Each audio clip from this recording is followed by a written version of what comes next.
More on the court proceedings for Representative McIver. Let's welcome in senior editor at the Daily Signal and author of The Woktopus, Stark Money Cabal Manipulating the Federal Government, Tyler O'Neill. Tyler, I have heard it all now. It's racist. They're racist. She was just doing her job, and the charges are absurd. Listen, I've been to a lot of these dog and pony shows, a lot of these kind of tours of these facilities.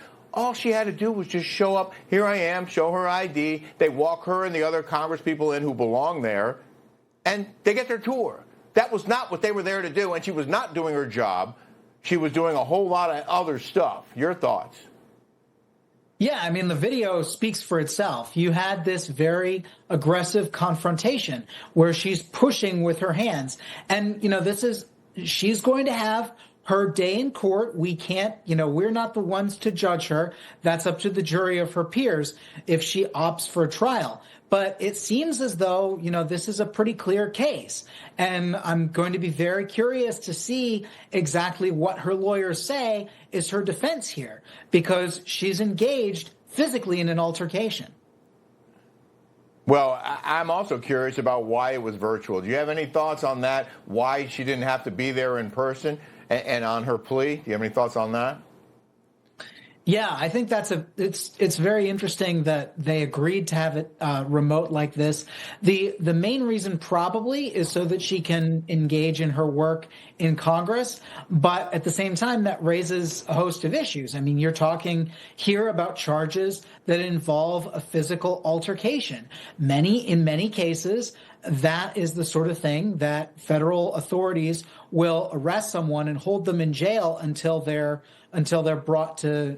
case can be adjudicated in the court system. So, this already is a step in McIver's favor here, that she could do this remotely. It has to be seen. I mean, she is going to be appearing in court physically later on.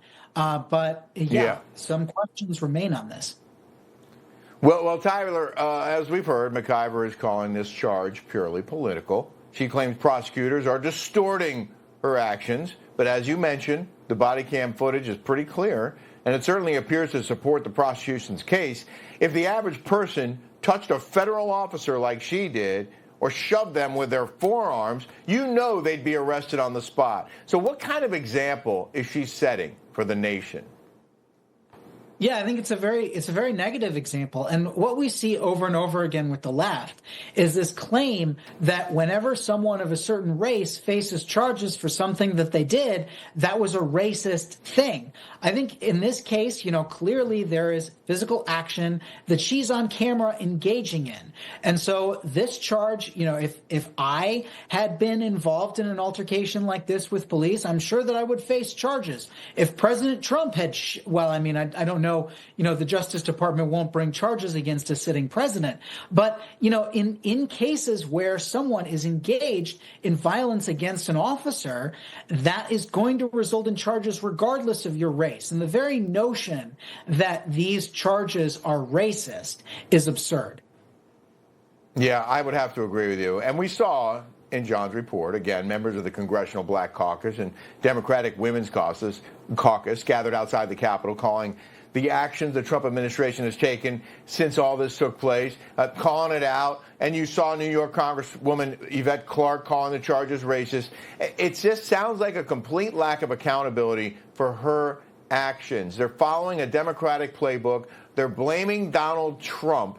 And they're not admitting or acknowledging what the video shows, which is clear. They're not saying, oh, yeah, the congresswoman clearly could have been more composed. Maybe she lost her cool. It was a scrum, and she was trying to fight her way through it. They didn't say any of those things. Just that, she was there doing her job, and they were racist.